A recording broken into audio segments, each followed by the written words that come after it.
শুভেচ্ছা জানাচ্ছি। ঋষি মার্কেন্ডেয়, যমরাজ ও শিবের পৌরাণিক কাহিনী। একদা ভৃগবংশে মৃগাণ্ড নামে এক তেজস্বী ও ধর্মপরায়ণ মুনি ছিলেন। তিনি ছিলেন পুত্রশোক বঞ্চিত। পুত্রের আশায় তিনি প্রতিদিন ভগবান শিবের আরাধনা করতেন। মুনির তপস্যায় সন্তুষ্ট হয়ে ভগবান শিব প্রকট হলেন মৃগাণ্ড মুনির সামনে এবং বললেন, হে মার্কণ্ড মুনি, তোমার আরাধনায় আমি প্রীত হয়েছি। তোমাকে আমি দুটি বর দিচ্ছি। দুটি বর থেকে একটি বর তোমাকে বেছে নিতে হবে। প্রথম বর হচ্ছে, তুমি এক ধার্মিক, বুদ্ধিমান ও বিদ্বান পুত্রের জনক হবে, যার আয়ুষ্কাল হবে অতি সামান্য। আর দ্বিতীয় বরটি হচ্ছে, তুমি এক নির্বোধ ও মূর্খ পুত্রের জনক হবে, যার আয়ুষ্কাল হবে দীর্ঘ। এবার তোমাকে ঠিক করতে হবে তুমি কোন বরটি চাও। এ বড় কঠিন পরীক্ষা প্রভু। আমি অনেক ভেবে স্থির করলাম, নির্বোধ ও মূর্খ সন্তানের যে স্বল্পায়ু আর বুদ্ধিমান পুত্রই শ্রেয়। আমাকে আপনি স্বল্পায়ু এবং বুদ্ধিমান পুত্র লাভের বরদান করুন প্রভু। তথাস্তু। তোমার পুত্রের আয়ুষ্কাল হবে 16 বছর।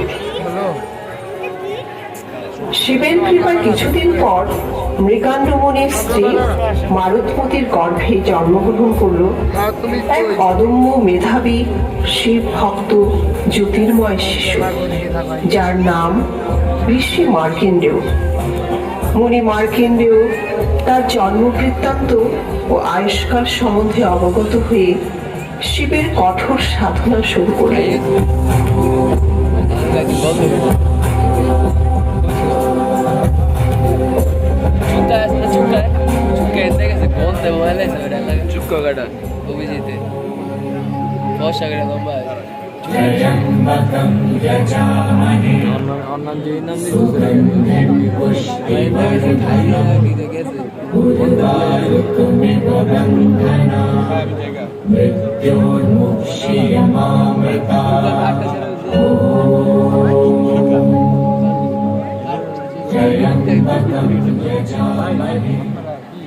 এরই মধ্যে 16 বছর আয়ুষ্কাল পূর্ণ হল মার্কেন্ডেয় মুনির। এদিকে মার্কেন্ডেয় মুনির প্রাণ হরণ করতে উপস্থিত হলেন যমদূত।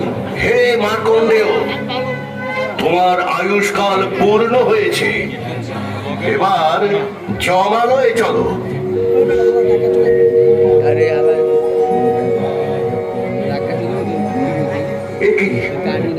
দেখছি আমি এই যে জ্যোতির্ময় শিশু, শিব সাধনায় মগ্ন।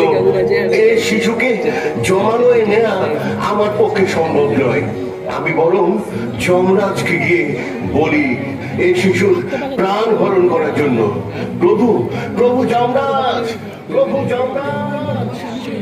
যমদূতের কথা শুনে স্বয়ং যমরাজ এলেন ঋষি মার্কেন্ডেয়র কাছে এবং দেখলেন দেবাদিদেব মহাদেবের আরাধনায় ধ্যান মগ্ন জ্যোতির্ময় শিশু মার্কেন্ডেয়।